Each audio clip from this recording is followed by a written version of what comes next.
Welcome to the Weights and Plates podcast. I am Robert Santana. I am your host, along with Trent Jones, my co-host.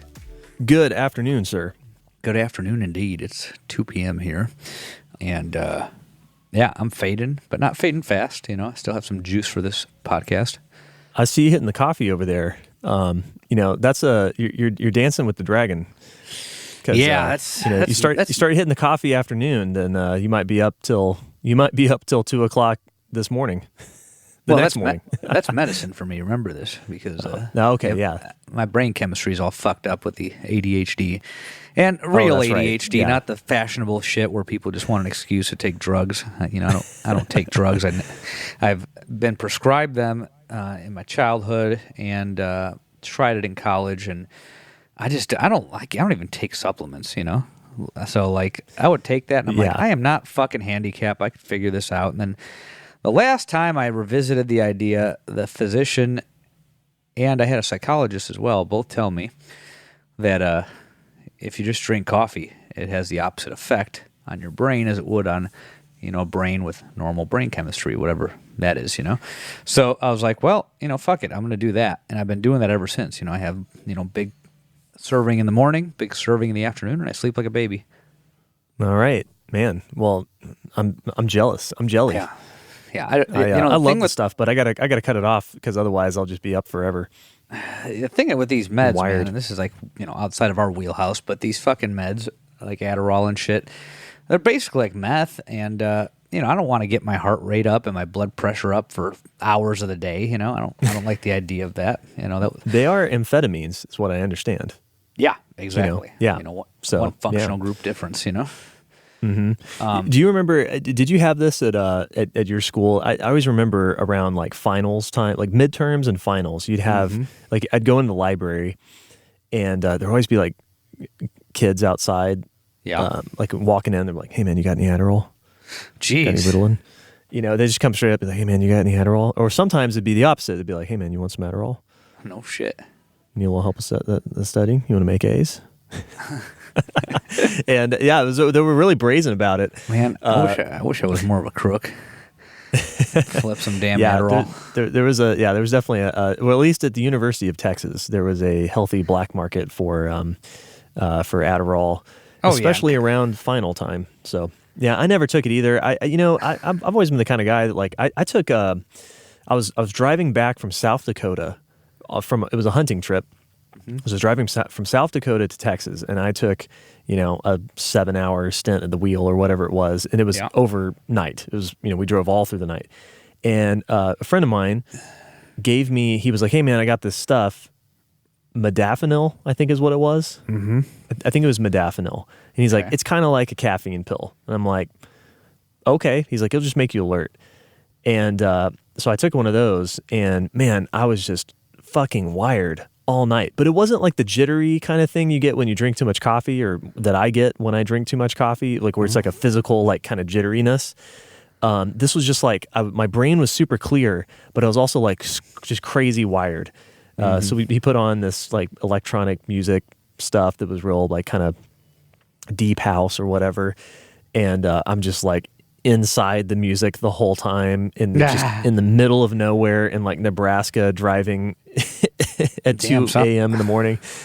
It was intense. Some meth. I know, right? I don't know. I'm like I don't want to know what I don't want to know what meth is like.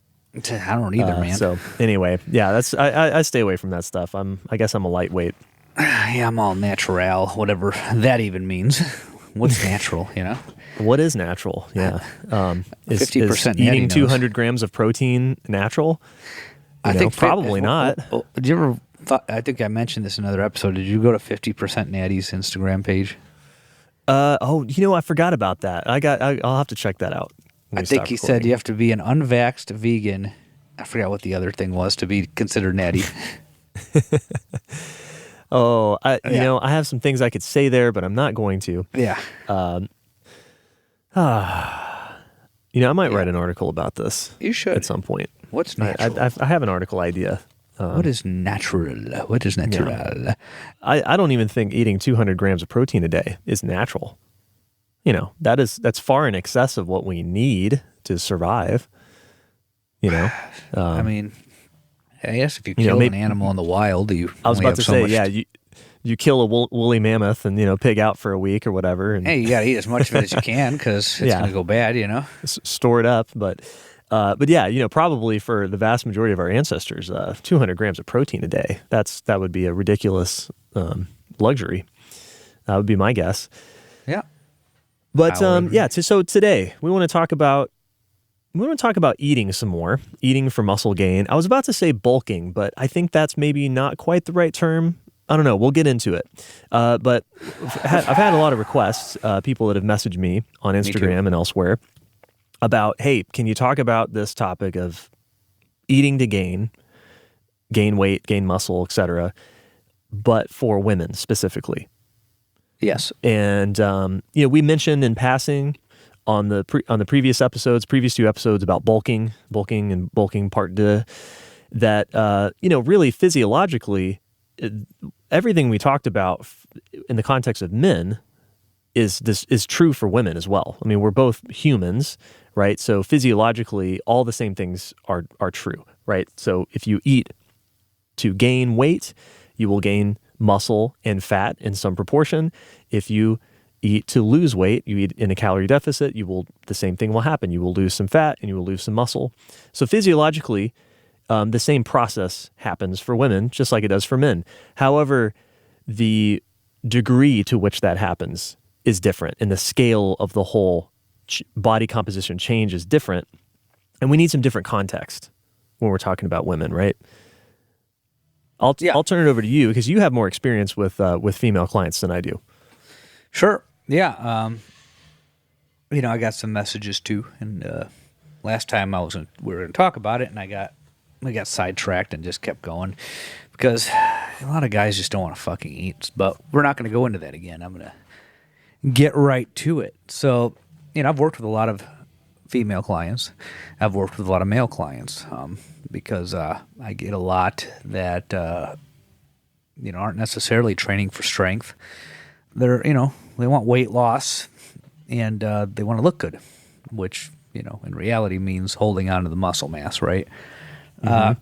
And then sometimes it segues into a pursuit of strength because they enjoy the process of adding weight to the bar. But irrespective of it all, if you're lifting weights, you're trying to get stronger, you can try to spin it any which way. I say this in every episode. This is my attempt to brainwash, my poor attempt to brainwash. But, if you're lifting weights, your muscles are getting stronger, if you're trying to progress that. But if you're a female and you are trying to mass, the process is the same. You want to create an anabolic environment, and that's, done through progressive overload, lifting heavier and heavier weights and getting stronger, coupled with, sufficient calorie and macronutrient intake, as well as sleep and stress management. Say the recipe is the same, but what are the differences? Well, it has been my experience that women don't have to gain copious amounts of body weight like men do. And there's a few reasons for this. The first reason is women in general have higher body fat percentages than men. We are leaner than you are. Sorry, that's just biology. If you get down to essential fat, which means you can't get below that, there's a lower limit of how much body fat we can get to. So they say for men, it's somewhere in the low single digits, and for women, it's in the low double digits. So men tend to be leaner than women. We tend to have more muscle, more testosterone. There's a more favorable hormonal profile to promote anabolism of skeletal muscle. Doesn't mean that women can't build muscle. They obviously do it all the time. We see it all the time. We see some very strong women. I've trained several that have pulled over 400 pounds. And, it's a pretty damn heavy deadlift. I've trained others that have pulled over 300. Women can get strong. They can build muscle, just not to the same extent as men. So as a result, the common complaint that I get from women is that they aren't happy with how much body fat they're carrying. Well, this tends to be the fact that you're not leaner is an advantage. You don't have to sit there and gain a bunch of weight. On top of it, the distribution pattern is different, usually. Most men tend to store body fat in the midsection. It's a classic male fat storage pattern. And most women tend to store it in the hips and thighs. the first one, while worse for cardiovascular disease, having an apple shape is much worse from a cardiovascular disease risk management standpoint, is favorable in terms of trying to get your squat press and bench press up. Not so favorable for the deadlift. So if you look like Santa, you're probably going to have a big squat. Yeah, you'll probably have a big bench too, maybe a big press. Press is hit or miss, I've noticed, but with the bench and the squat, it's pretty consistent. Big belly, big bench, big squat. Most women don't want a big belly either, but a lot of them can't necessarily get that. They keep eating and their lower half gets bigger, Right, yep. And, they might, bitch about a muffin top or something like that, but, with exceptions, of course, because, I've worked with everybody. Most women won't look like Santa Claus if they just keep eating. A lot of the time it goes to the lower half and other places. Arms tend to be another storage place, and then of course, in their chest. Right. Yep. But the big giant, power belly isn't as common in females, so they aren't able to leverage the body fat the same way the men are. But you still have to eat, and you still can't be painfully skinny. So, on one end of the spectrum, most of the time, I get women that are somewhere in between. They're not morbidly obese. They're not painfully skinny. They're somewhere in between, and they don't like that they have fat in certain places, and they want to get in shape. That's my typical female client. And then sometimes I just get some girls that want to get strong. They want to get strong. They're like, I've tried every diet in the world. I'm 55 now. I'm done with that shit. Just help me get strong and clean up my diet. And that... Right. When you have dieted so many times, you're going to arrive at that place one way or another. So, it's the other type of female client that I've gotten. Sure. And sometimes younger too. It doesn't take to 55. Sometimes they're 42 and they say, I've tried a million diets. I'm over it. I like lifting. It makes me feel better. How do I make the diet work well for it? Yeah, I want to function better. The focus is on function over looks. Yeah, for sure. And that's most of the women that I've coached are women looking for function, not to drastically change their body composition. We all want to change our body composition, of course. I do too. Yeah. But yeah, I tend to work with women who favor function over form with their training. So yeah, well, I want to talk about that though. So you said at the beginning, if you want to gain mass, or if you want to mass as a verb, right? Well, I think there's probably a lot of women out there who are like, well, I don't really want to gain mass. I just want to get toned. Right. Okay. I think we should hit on that really quick. So what do you think of when you hear the word toned? I think of muscle mass. Always. I mean, right. When I was 18 or 19, I remember reading bodybuilding forums, and men and women typically train for different reasons, or get into training for different reasons, I should say. Men and women get drawn to the weight room for different reasons in general. Occasionally, we get somebody who's been lifting their whole life, in competitive situations. But, if you go to a typical commercial gym, the reasons are different. And I used to sit in bodybuilding forums, and my conclusion, even as a teenager, was mass is the answer. And what I mean by that is, I would see these guys talking about how, when you have more muscle mass, one guy said, I think it was on bodybuilding.com or one of those places, when you have more muscle mass, you can get away with a lot more. And I believed him, because I'd look around in the gym sometimes. I see these big guys that did not have abs, but I can see definition everywhere else. And I started thinking to myself, I'm like, how is that possible? Well, their muscles are big, spreading out the fat. It's not burning the fat, people. It spreads it out, a pillow versus a sack of rocks, right? And they'd walk around at like 20% body fat, defined elsewhere. And I look at myself, I'd be like, man, I'm not really defined except in my lower body. I had naturally had pretty developed legs from a young age because I cycled a lot. Part of it's genetics as well. And I have good calf insertions. So up top, there was no evidence that I trained. I just looked either skinny, or if I bulked and gained a bunch of weight with shitty training. Well, we're going to come back to this. I put on a belly. I looked chubby, I looked chubby, or I looked chubby in clothes, or I looked skinny in clothes. There was never any evidence that I trained. So I'm looking at these guys, and I'm like, they're probably just as fat ratio wise as me, but I can see their muscles, Why are they more quote unquote toned? And that's what those guys meant. You can get away with more mass. You can get away with a lot more when you have more mass. So mass was the answer, and it took me a long time to figure out how to leverage that, because I would gain weight and lift weights. Notice I'm using the phrase lift weights, not train. And I just get chubby, and all in my trunk, and my arms wouldn't really grow. My shoulders wouldn't really grow. And a lot of that was just no pressing, no deadlifting was a big part of it. Then also no microloading. But the female client that wants to tone typically doesn't understand that is a size problem. Size of the muscles are often too small, and the amount of body fat deposited is sometimes too large. There's a lot of body fat deposited combined with not a lot of muscle mass, or they just have a normal BMI and a high fat percentage because they are undertrained, right? Right. Yep. And that was my girlfriend Christy. She was 97 pounds at 28% body fat, and she was 5'3.5". I think she's 5'4". She says she's not 5'4", but 5'3.5". Yeah. She was 97 so normal pounds height, and very small frame. Yeah, so she had like very a petite frame. Her BMI was that might be underweight, or it's low normal, I think. BMI calculator. It's got to be for her height. Now she's got like I said, she's got a very small frame. Because I've met Christy a couple of times, so she's never going to be 135 pounds. Oh yeah, she was underweight. She was 5'3.5". But she was 16.9 BMI. That's underweight. Yeah, and the woman has an appetite and has her whole life. And her mother will tell you she's always been a happy, good eater. But it's interesting. Yeah, age 26, she had an underweight BMI. And I think even when she had her child, let's see, she got up to 130 was the heaviest she got. She had a BMI in the low normal while pregnant. Her BMI was 22.7 while pregnant.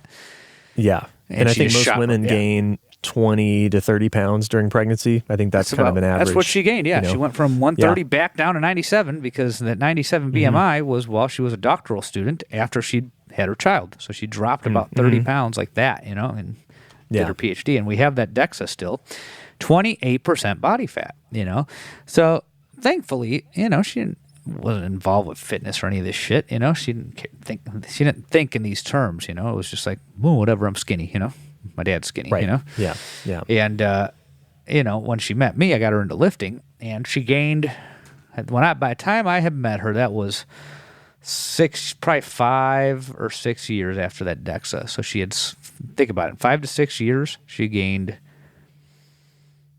8 or 9 pounds, because she was 105, 106 when I met her. Yeah. So 8 to 9 pounds over a 5-year span. A lot of people gain a lot more than that, So she, she's what I would consider a fairly hard gainer. Although, lifting's really stimulated her appetite. Now she gains and loses, like everybody else that does this. But I met her. She had been running marathons, and she said that she was so under-muscled that running marathons put muscle on her calves. It's kind of funny. Sure. Yeah. So then I ran her through linear progression. She gained 15 pounds. She got to 120.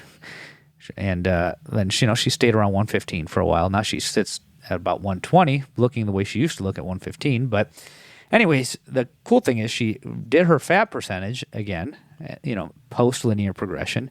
Her abs became more defined, so her abs became more visible from squatting and deadlifting, and her fat percentage went from 28% to 20%. Sure. And because the problem wasn't, like most people in this business, they see, I'm 28% body fat. I'm fat. The fat percentage needs to be lower. It's like, well, there's two ways to do that, Well, you can't gain muscle without gaining fat. If you're that fucking skinny fat, yes, you can. You're going to gain both, but you're going to outpace the fat gain.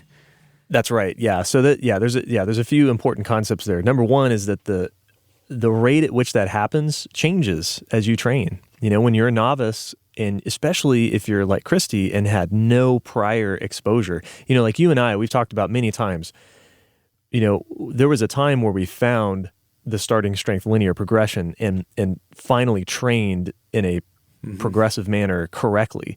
But it's not like that was our first rodeo either. We had spent a lot of time in the weight room prior to that point.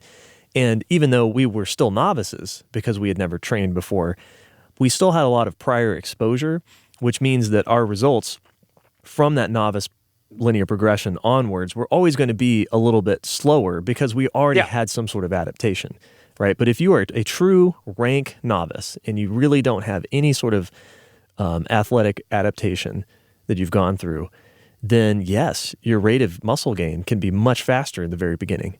And it will slow down like everyone else does. But we see that all the time. People that gain a large percentage of that body weight as muscle up front. Yeah. And this is probably a little bit more common with women because, at least when I played high school sports, the men's football team, basketball team, I'm not sure about the baseball team, maybe, but the football team and the basketball team lifted weights in the gym. One of the girls' teams lifted weights. It might have been volleyball, maybe basketball, but I don't remember the soccer team ever lifting weights. I don't remember tennis. I don't remember any of the other sports. Yeah, not at our school. I don't remember them lifting weights. Shit. And so that's probably, depending on your age, that's probably true for a lot of women, that some just don't have the weight room exposure that a lot of guys did just because of high school and, like the just the culture of high school sports at the time when you went through that. So I have certainly run into more women who are rank novices as it relates to strength training than men. Absolutely. We and so a lot of cases. So I think that's an important distinction. In a lot of cases, we can't wait to get in the weight room, and I was too young to do it, and I couldn't wait to be 16 so I can go in the weight room. I think that was the age. Yeah, same here. Well, and tell me the last time you've met a guy who comes in your gym and they are a novice in terms of adaptation, right? They haven't run a novice linear progression before. Yep. But when's the last time you met a guy who had never bench pressed? Yeah, it just never happens in their life. It doesn't happen. Everybody at least bench presses. Yeah. So there's some exposure, right? Even if they've never run a linear progression. So going back to the tone thing, I think you said it right. That's muscle mass is what I think of when I think of a toned body. Shape. Right? So you've talked about how muscle mass will spread out existing body fat and create more definition because the body fat's now spread over a larger surface area. Yes. Well, another way to say that is it gives the body shape. And I think when we're looking at somebody at a physique and we think of what makes someone look athletic and youthful, I think of, do they have a set of traps? Do we see on the shoulders, is it just kind of a dive from the neck down into the plane of the shoulders? Or is there kind of a muscular curve where you can see the definition of the traps? Mm-hmm. And then same thing with the shoulders. Are the shoulders filled out so that it creates a little bit of a taper from the shoulders down to the waist? Right? If the shoulders have no muscle mass on them, it's kind of just a straight line from shoulders down to waistline. Right, and with women, maybe a line that's curved outwards, right, because the hips are wider on women than men, generally speaking. So when you add muscle mass to that equation, the shape of the figure changes. Absolutely. Right? The traps now create shape to the shoulders. The delts fill out, and they create shape to the arms, and they also create an illusion of a drop. Right, in men's clothing, when you talk about suiting, for instance, suits are sometimes described as the drop between the jacket size and the trouser size. So if you have a 10-inch drop, that means you might wear, let's say, a 45 jacket, so that's your shoulder size, and then a 35 pair of trousers, 35-inch waist for the trousers. Right. That would be a 10-inch drop. Well, a 10-inch drop is considered an athletic cut because that indicates a taper from the width of the shoulders down to the waist. And when I think of an athletic figure that looks youthful, that's what I think of for men and for women. Now, of course, it's a little bit different. With men, you're going to see a much harder taper because, again, men tend to put more muscle mass up top in the arms, and they tend to have smaller hips. So you're not going to see quite as drastic of a taper with women because a lot of women have wider hips, but the point is still there. So when you add muscle mass to your body, yes, your muscles get harder. They do spread that body fat over a larger surface area, but they also give shape and outline to the body that wasn't there before. Talk about the butt, right? Women that don't have much of a butt naturally, all of a sudden they do, right? I see this with guys too. The guys that actually fill out like a pair of shorts or their jeans. And then if you already have a big butt, because a lot of women do, my wife is one of them, guess what? You get much more definition. The gluteal fold, right? The definition of the glutes and the hamstrings gets much more defined, right? So, you're wearing a pair of shorts and you look better in that pair of shorts. It actually gives shape to that area of the body. Yeah, I mean, at the end of the day, you're building muscle, and that's what you're seeing when you see quote-unquote tone. In fact, That's right, yeah. Definition of muscle tone means how contracted the muscle is at rest. So right, yeah. if you want it to look more contracted, dense, or hard, whatever word you want to use, at rest, then you have to grow it. It has to grow larger, it has to be stimulated, right? The muscles only do a couple of things. They contract, they relax, and they grow, or they shrink, Right. You don't tone muscle. You don't make them longer. You don't change where they insert. So I say this all the time. Your deltoid or your bicep is going to look different than somebody else's, depending on the angle of the fibers, where it inserts on the joint, how tight the skin is, and how elastic the skin is. There's a lot of other factors there. So, I've said this many times. Everybody who trains is going to look better than they did when they didn't train. Almost 100% of the time. Absolutely. And, at start, my precise phrasing was, a fat guy who trains looks better than a fat guy who doesn't train. And, you can extrapolate that to any demographic. You're going to look better training. Right. And I think the same thing, so there's always the question that we've heard a bunch of times, I don't want to get bulky. I'm afraid of getting bulky. And I think probably everyone has a little bit different idea of what bulky means.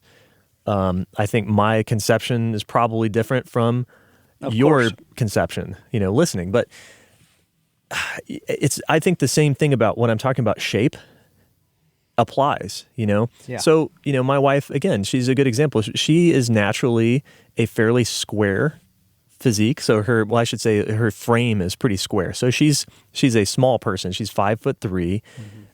With a fairly small frame, but she's got wide shoulders. She's got a fairly large rib cage, and she naturally, for a smaller female, she carries a lot of muscle mass, especially in her upper body. Her mom's just the same way. And, compared to, like, say, her sister's built very similarly, but doesn't have that muscle mass in her upper body. So, I guess some people might say that my wife looks quote unquote bulky. But I can tell you that as she's trained and gained muscular body weight over the years, her upper body looks very defined now, and it didn't before. And it doesn't look, the overall shape of her, she's not any bigger looking than she was before. Right. Even though she's gained a lot of weight from when we got married. She was 125 pounds when we got married. Now, I think she's 155 pounds. She's gotten up to 170 pounds, in the course of her training, right? She's cut down a little bit because she's, had a baby and, is not training as hard, so doesn't eat as much as she did when she was competing and all that kind of stuff. But so she doesn't look any bigger as, like, in terms of her whole total frame than she did when she was 125 pounds. But she did get more muscular, and she has a lot more definition. So my point in all this is to say, like, she didn't change her genetics, right? She doesn't look like a different person, but she looks like a much more defined version of herself from 10 years ago. Right. And, so that I think maybe sometimes people, when they're worried about becoming bulky, they think they're going to change in a person that they're not, as in, like, I'm going to get different genetics and I'm going to look like a professional strong woman. Right. And it's like, that's not going to happen. You can't do that. No, just like you can't, but you can gain a lot of weight. Yeah, that's right. You can't go the other direction. You're not going to look like a supermodel that's rail thin if you're not already that. But you can gain a lot of weight and muscle mass and look more defined and with better shape than you do now. And so that's the reason I wanted to bring that up. Yeah, no, absolutely. Typically when people talk to me about bulkiness, because, I get guys that get into that too, the general, if you surveyed a bunch of people, I think the most common response you're going to get is the short, stocky look. You're going to have a lot of body fat, be wide, no muscle definition, etc. Like you said. Sure. And yeah. Kind of the dwarf look. Yeah, and there's some people that are built that way, and some of them can lean out and work around that. That's fine because there's people that if you're talking about attracting the opposite sex, which is why people care so much what they look like usually. There's a market for everything, people. That's what I always say. Yes, absolutely. There's a market for everything. So that's a whole different topic. But since we're talking about, you mentioned how your wife's body changed. So Christy, she stores all her body fat in the most favorable places. It's on her butt, her legs, then nothing in her trunk. Back's defined, abs are pretty defined, And her arms, she doesn't carry a lot of body fat in her arms either. That's where she carries it. It's her arms and legs, right? Oh, she does. Not like not a ton of body fat, but she has... Not a ton in her tricep area, not a lot. No, she just has smooth arms with no definition. So she started she did the silly thing of, began competing in women's bikini, which it's not even what it sounds like. These women now are looking more and more like mini bodybuilders, So it used to be the division for the more petite women. They didn't want a lot of definition. They didn't want a lot of size. And now these body dysmorphic piles of shit that are, assessing these women want to see delts. They want to see these big delts, not huge delts, but they want round, defined delts, and the person who wins really belongs in the next division, if we're being honest. They should be in figure or physique, but they want these capstone delts now. And I'm like, I thought this was bikini. Why do we want capstone delts all of a sudden? They just keep moving the goalposts like they did with bodybuilding, Like then that classic physique came back, the old 70s golden era bodybuilding looking physique like Arnold. Mm-hmm. And then now that's starting to change back into bigger. It's like, I can go on and on. I am not involved with these contests myself because they are not sports; they are contests. It's not the same thing. But anyway, so she needed delts, and she has long muscle, kind of like me. So she has long delts, long triceps, long biceps, and long arms overall. That's why she's good at deadlifting. So, they're all telling her to do all this shoulder isolation fucking bullshit. It's doing nothing. I just had her press 4 times a week, and then voila, there's that lateral delt they're all obsessed with, right? And then later on, I started adding in an arm day. And then as her biceps and triceps developed, got bigger, people, they grew, they are larger than they were, her deltoids became more defined. I had to have her bench a lot too because nothing builds the front delt like a bench press. That's the best exercise for that. Sure. You're not going to front raise your way to a nice, well-developed front deltoid. It just doesn't work that way. You can do front raises, but they're not going to do that. So she had a shitty bench. We got her bench up. I don't know what she can max now, but I had her do a ton of bench pressing because later on we got the lateral deltoid to pop out more through lots of pressing. So from the side, from the lateral aspect, you could see it more. From the front, her deltoids disappeared because she wasn't benching. So then I had her bench a whole bunch, and that brought it out. Now this last run, I've done a lot of arm work, and that pretty much completed the trifecta. So now she has this well-defined arm that she did not have before, and this is before getting lean enough for the contest, right? So this is just at the top of her quote-unquote mass. She is now more defined than she used to be near the bottom of her quote-unquote cut. And guess what, people? Most of that was done with benching, pressing, and then later on we added in some bicep curls. I don't even know that the tricep work was that necessary for her purposes. I think she's developed triceps through benching and pressing, but she had to start doing curls because the chins, she has a very strong back, so the chins were just not stimulating the biceps as much. Same problem I have at this point. I have to curl if I want to grow mine. Yeah. But yeah, and how do we program that? Add a little bit of weight each week, she just gets stronger and stronger and stronger. Muscles get bigger. The appearance becomes one that is more defined. So yes, this woman grew larger muscles, but she looks more defined, toned, whatever you want to call it, right? She doesn't look like a bigger person because of it, because she's not a big person. She's a petite woman. Right, yeah.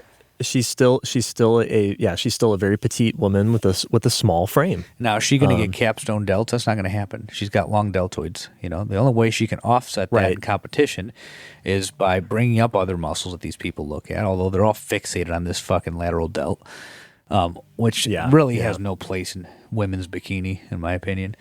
Well, I was going to say, my extremely limited knowledge of women's bodybuilding in general in any division is that, the women that I see with very visible delts look like they are on a fairly high amount of anabolic steroids. A lot of them are because it's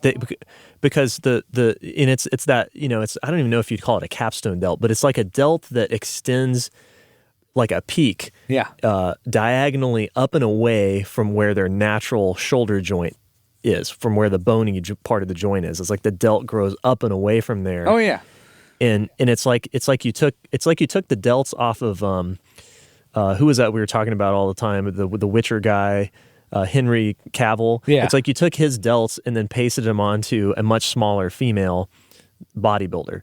It just looks strange and out of place to me. And it makes me think they're probably on some virilizing hormones. They're on anabolic steroids that cause them to a high enough dose that cause them to acquire male secondary characteristics. And and that's a pretty extreme thing. And I want to be clear in saying that's fine if you want to be a female bodybuilder. If you want, sure, I'm not casting an aspersion at that. No. It's just that that is the result of hormonal manipulation beyond what you can. You got to get on steroids to do that. 100,000%. To get that look. Yeah. Well, let's pull this back a little bit for the person who's interested in getting stronger, building some muscle mass, but also improving their body composition along the way.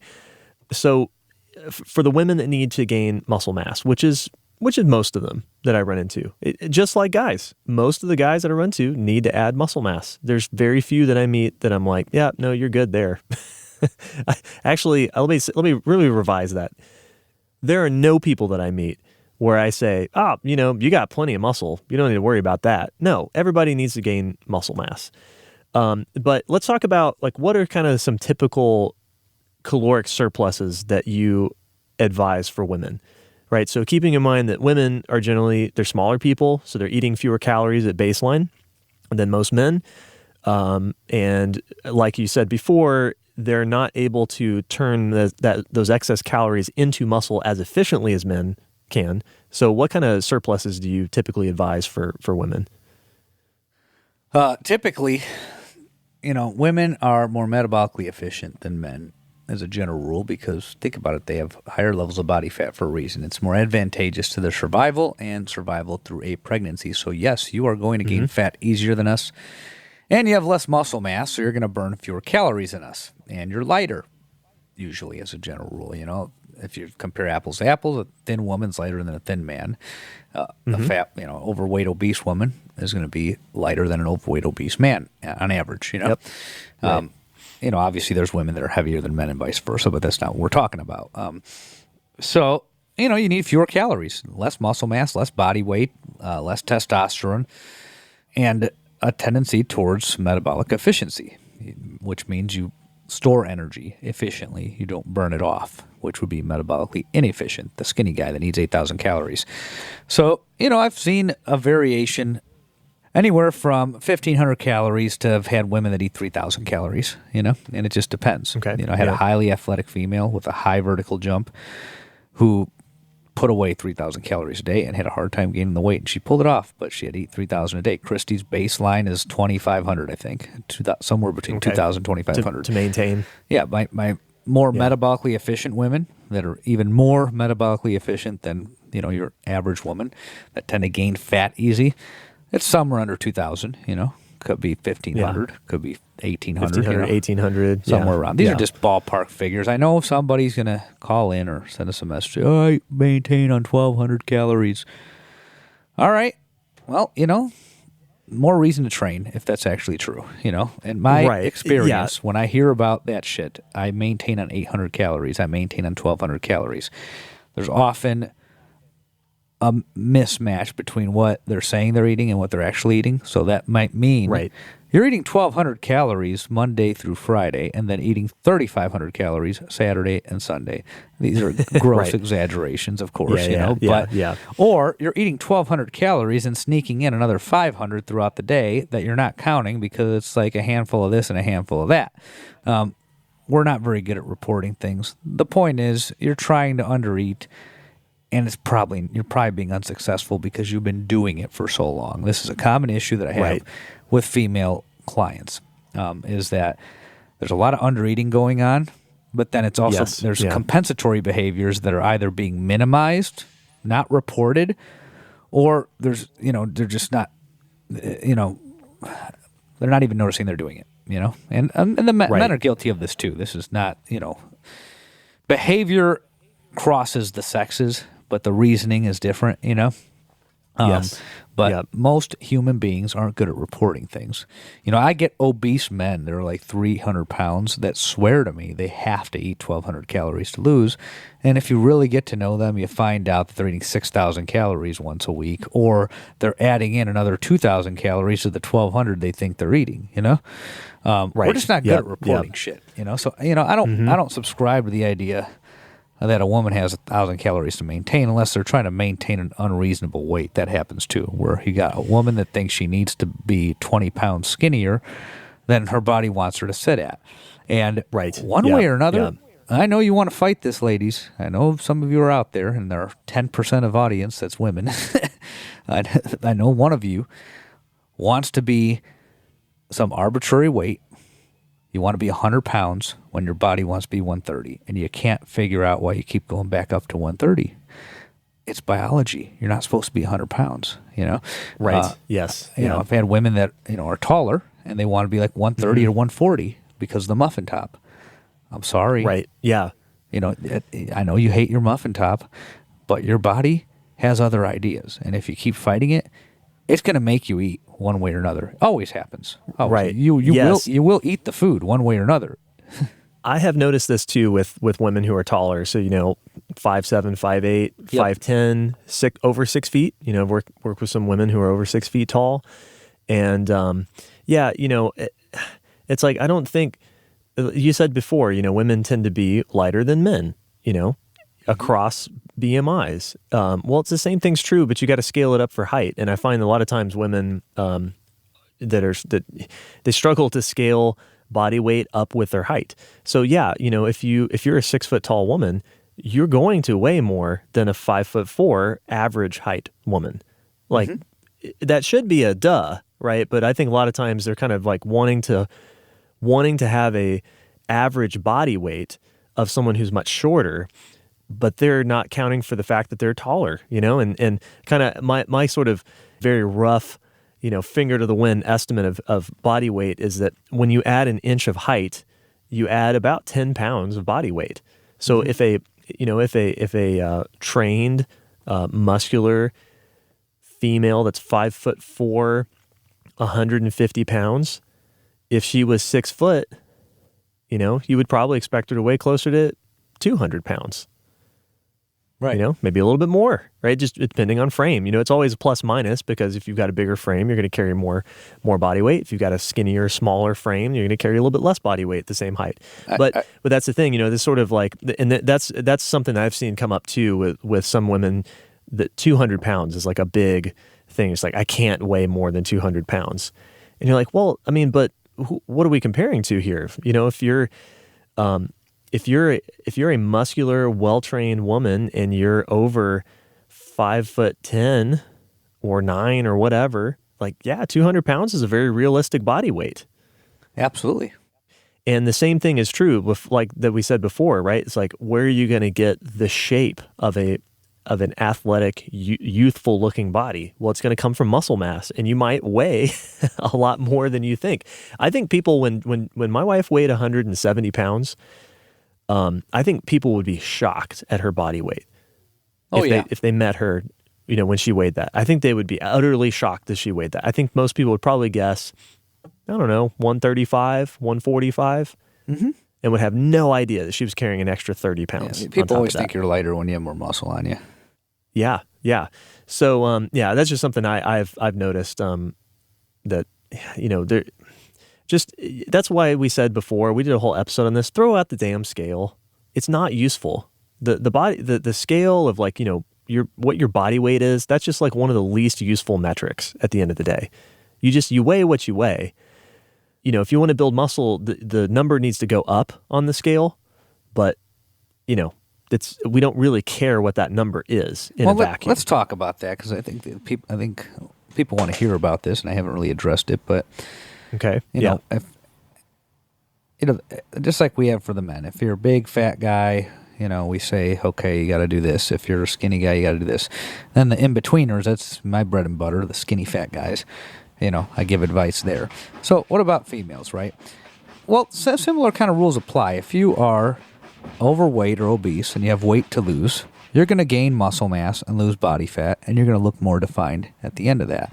So pulling back calories, if you're an overweight or obese novice, going on a low-calorie diet, and, for women, this could be 1,200 legit calories for some women, I've had women do it before where they're eating what us men would see as like starvation because, we're men. We don't, can't even comprehend eating 1,100 or 1,200 calories. But I've had women do it, run the linear progression, and get strong, while losing body fat. So, if you're somebody who's overweight or obese and you're brand new to this, you're a novice, or you're coming off of a layoff, you could do both. That's probably going to happen. You're going to lose body fat. You're going to build muscle mass. And the change in leverage doesn't affect women nearly as much as it affects men because of what I said earlier. You store body fat in different places. When a man has a big belly and he loses body weight, he's going to lose weight off the bar, not because his muscles got weaker, because he has less leverage to move the weight. And as I always say, nobody wants to say it out loud. Fat helps you lift more weight. There's a reason fat guys start off stronger than skinny guys, as a general rule. That's not always the case, but that's generally the case, So if you're an overweight, obese woman and you got weight to lose, you're going to lose weight. You're going to build muscle mass, and you're going to look more defined. And you shouldn't have a problem with performing the exercises because of the loss in body fat. And the same thing kind of applies. The more advanced you become, the more you run into trade-offs.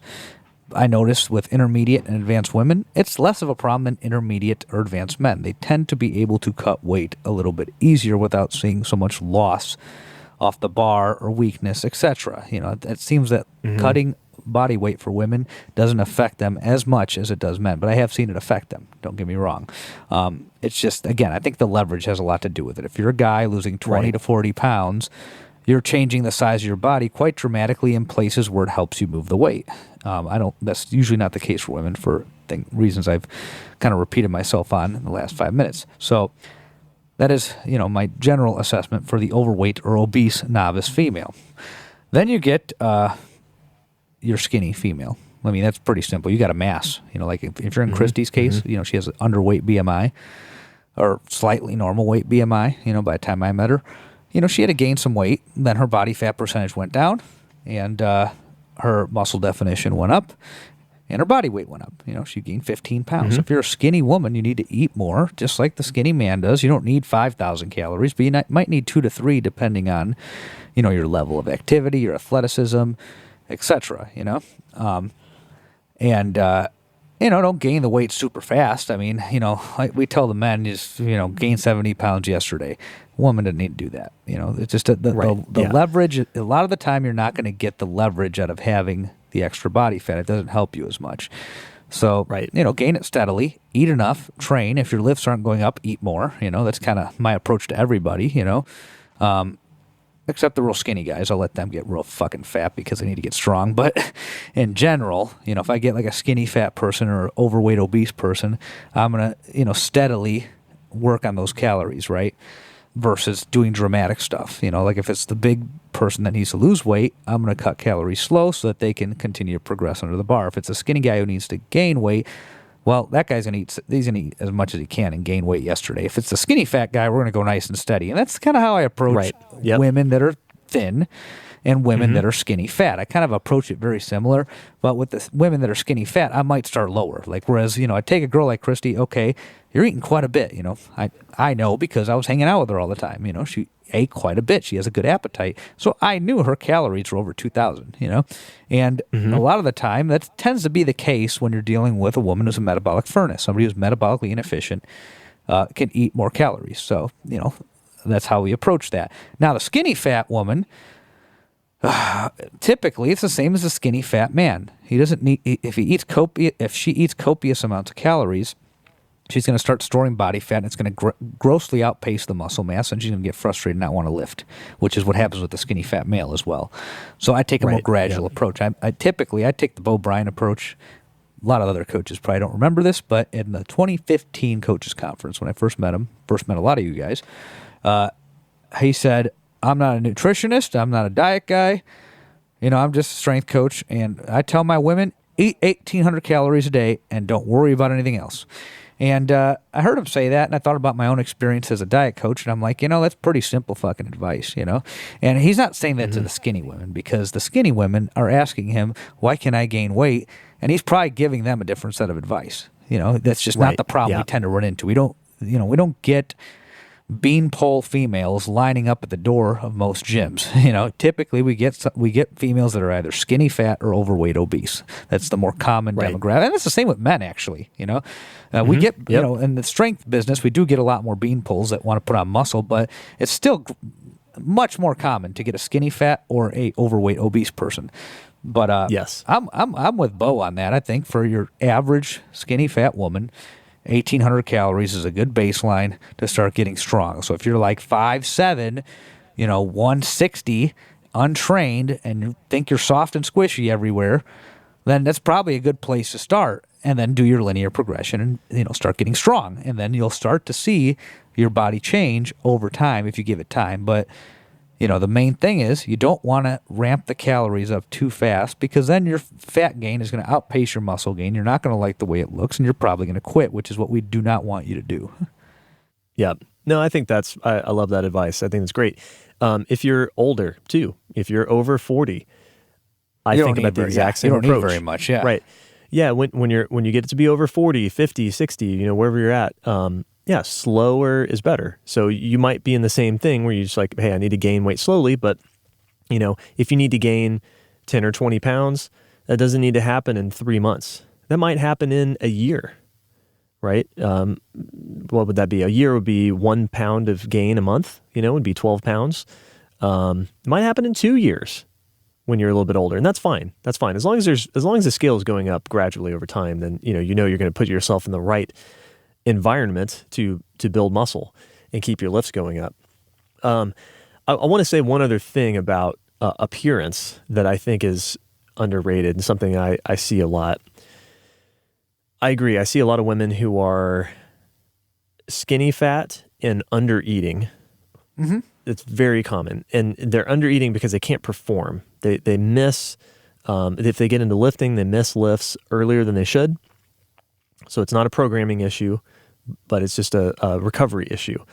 And I see a lot of women that undereat, and they're also have very busy lives. So they've got a lot of stress. Maybe they've got children, young children in particular, that are very demanding, working jobs, managing a household on top of all that. Very demanding lives, and a lot of external stressors.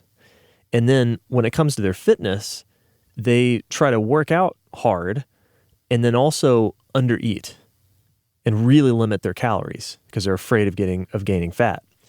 And man, it's just a terrible cocktail, because you've got a lot of external stressors, and then when you train hard and you don't eat to recover from that, you're adding another big stressor, because now training is digging. It's taking more out of your bucket, of energy that you've got to handle life. And then the stress just starts piling up. So the gym all of a sudden becomes another stressor rather than something to be a relief from life stress.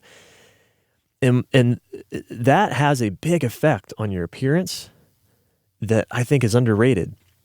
When you don't eat enough and you've got a lot of stress, your skin doesn't look as good. No. You know, you have duller skin.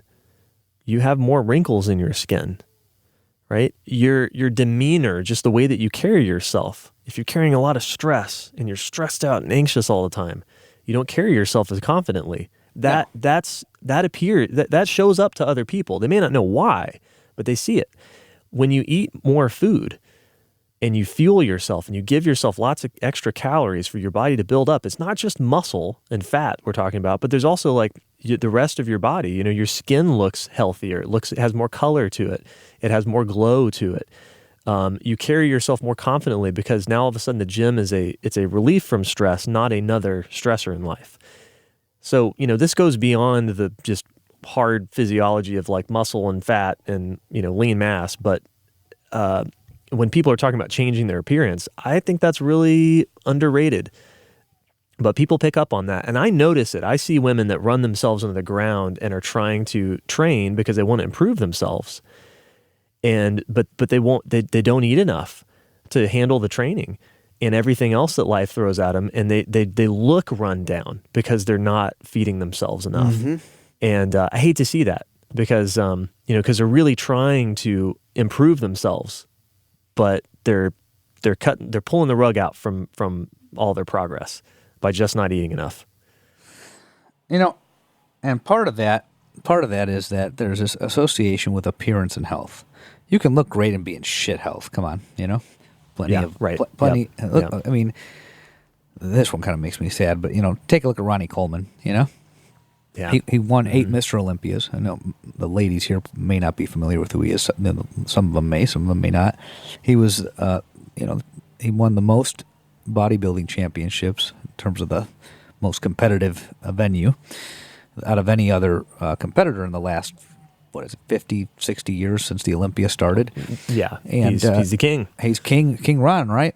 And, he power lifted before that, and he played football in high school, and he'd been hurting his back periodically since high school. And part of it, we get to say it. We're coaches. We analyze lifts. He squatted like shit. He squatted wrong. Yeah, he had dog shit technique. Dog shit technique. That's risky. Like he got the weight up. He was strong as fuck, and he looked great. But he kept fucking up his back. Then he hired a shit surgeon, is my understanding, and got back surgery, which he did try to avoid it for a long time. I don't know. I'm not his physician. I can't comment on whether he should or should not have gotten back surgery, but. One back surgery led to another back surgery to fix the first back surgery. And the long story short of it, he's had double-digit number of surgeries on his back, hips, and neck. And now he's in a wheelchair. But if you just looked at his appearance back then, I mean, some people listening might think that he looked like a mutant. But he was super lean, super muscular. He was 300 pounds and ripped. And, he was in really bad physical health. Yeah. Or you just take a bunch of jerk-offs at the Globo gym that are taking a bunch of steroids and drinking and doing illegal drugs on top of them, but they look great, Mm-hmm. So you got to break away from this idea that appearance and health are the same thing. You can make yourself look real good through some very unhealtty means. And this is bringing up something. Another coach we know, Jillian Ward. And she's an elite athlete. She's competed in a number of different sports at a very high level, gymnastics, powerlifting. Physique. She's an IFBB pro bodybuilder. Well, she actually had a post a while back about her bodybuilding days. And this was, maybe 5 or 6 years ago. She was doing magazine shoots, super lean. I mean, she just had that like super jacked, lean, but feminine physique mm-hmm. that's really coveted by, fitness mags. She had that body, and she admitted, she's like, that was the best I've ever looked. I kept getting, compliments on how I looked, and I was getting attention from media, and I felt awful. I felt terrible. I was depressed. I was just mentally the lowest I'd ever been. She's talked about that, mm-hmm. and so. Man, there you go. She's done it. She's done it at the highest level. I think she still looks great. Now she's in her mid 40s, I think. Mm-hmm. But she's relaxed from that. She's like, she looks like a much more natural woman in terms of leanness now. But she's still really muscular. I mean, she looks like a professional athlete. Mm-hmm. which is what she is. Yeah, she was a highly athletic woman. Absolutely. And so, but I thought that was really interesting. I want to say that was on her Instagram. I saw that she had a nice post about that, kind of just comparing her body now versus when she was at her peak bodybuilding physique and her mental state. So, yeah, it's very true. You can. There's lots of ways to look good that are not very healthy, and sometimes you can't do both. But depending on your genetics, and what you're working with, you cannot be healthy and look quote unquote awesome, whatever that means, right? So we're just going to define that as very lean, very muscular at the same time. You may not be able to do that because your body's set points don't allow for it. If you're naturally 5'5" or 5'6" and you're 150 pounds and you sit healthy there, but you're starving like a child in a third world country, trying to get below that, then, look, quote unquote, looking good or looking leaner may not be healthy for you. You may be able to do it, but it may not be healthy or sustainable for you. So it's understanding that, right? This is why a lot of people go through unhealthy means to look a certain way. People do plastic surgery. People take steroids. People starve themselves. People take a bunch of supplements. People do street drugs that are stimulants, like cocaine and methamphetamine, probably. I mean, I don't know anything about that, but I know that, in the Hollywood circles, a lot of cocaine going on, and Marlon Brando talked about it in I don't know if it was an interview or in his biography. He said, yeah, when actors need to look good for a movie, they just don't eat. They do, I think he said they do coke. Yeah. Yeah. So smoke a lot. Yeah. All smoke a lot. Yeah. Lots of stimulants. Then you watch them on screen, and they're the most beautiful people in the world, right? So you got to decide what you're trying to do here. If it's just purely look good at all costs, now you're like an athlete. Where it's win at all cost. It's a win at all cost mentality, right? If your goal is to achieve a specific look by any means necessary, now you're more like, I wouldn't say you're an athlete, but you're a competitor now, right? Whether you're competing in an arena is completely irrelevant. Just like I'm a competitor, but I am not in powerlifting, I'm not in strength lifting, and I'm not a bodybuilder, but I go in there and I try to lift more to get stronger, to get bigger, to get more muscular, right? So there are inherent risks with that. Just like, you may never dance around on stage and spray tan and, wear the bikini, if you're a female, board shorts, or Speedo if you're a male. But if you're just purely showing up to achieve a specific look, whether your body likes it or not, by any means necessary, if it's a win-at-all-cost mentality, then it's no longer about health, And I'm in the business of trying to help people find balance and make it sustainable, and at that point, you're a competitor, and you need to connect with other competitors that are going to, that are willing to take higher levels of risk that, may not be so great for you long term. I was listening to a podcast episode on this. It was the RP Strength podcast. I subcontract for them. They send me business. And this was a good podcast because this is something they're experienced in that I'm not. These guys are contest bodybuilders, And I think I mentioned this in the last episode. They said steroids are not a shortcut. They're a long cut. And, when I was younger, I would have said, bullshit, they're on drugs and look at how they look and all that. And, now I'm older and I know more about this.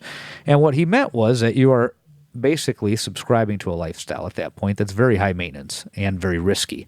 And that was one of the things that they were saying was, outside of, hormone replacement therapy, they weren't talking about that, but if you start taking steroids for performance enhancement and to be competitive with how you look, whether it be on stage or, just at the gym because you're trying to impress gym bros or gym bunnies or whoever the fuck you're trying to impress, if you're trying to look a certain way by any means necessary and you're taking steroids to do that, it's always unhealthy. He said they always make you meaner.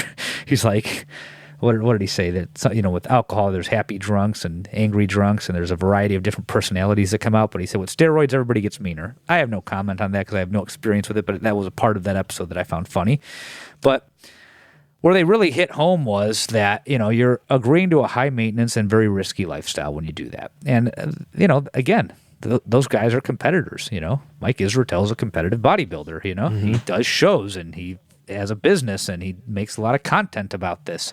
So he's accepted the risk, and he mentioned that in the episode. He's accepted these risks and this lifestyle, and he knows that it's taking years off his life. He addressed that too, So it's understanding, what are you doing this for? Are you doing this because you want to look a certain way by any means necessary? And if that's the case, it's no longer about health. But are you doing this because you want to be healthy, be functional, and have longevity in what you're doing, diet, exercise, other parts of your lifestyle? That's kind of what we promote here. We're competitive. That's what I'm all about. I'm competitive with my lifting, and that's about where that ends. I'm modestly competitive with my business, not like highly, but those are the two things that where I'm, a competitive person. I want to grow my business. I want to get stronger and build muscle. And that's where I put a lot of my energy.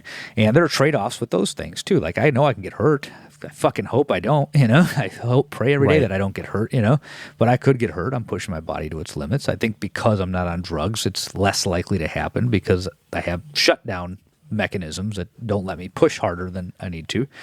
And then, with work, sometimes I don't sleep the fucking best, or I'm just stressed out more than the average person, because I'm trying to push limits. Anytime you try to push limits, there's more risk involved. But, these things pale in comparison to, being a walking pharmacy. Like, there's a lot of fucking physical, psychological, and shit, economic risk. It's fucking expensive. What they say, Liver King, $10,000 a month on steroids, Now imagine women that are, keeping up with, other, like, taking drugs in addition to, like, Botox and all these other fucking things they do, and plastic surgery. I mean, there's economic risk too. You can end up subscribing to an expensive lifestyle that suddenly you lose your job, you can't afford it, or you get a divorce, you can't afford it, or whatever happens, So, you can go down this rabbit hole a million different ways, but the point is, if it's looks at all costs, it is no longer about health. So looks and health are not the same thing. It is no longer about health. Just like getting stronger at all costs is no longer about health, and getting bigger at all costs is no longer about health.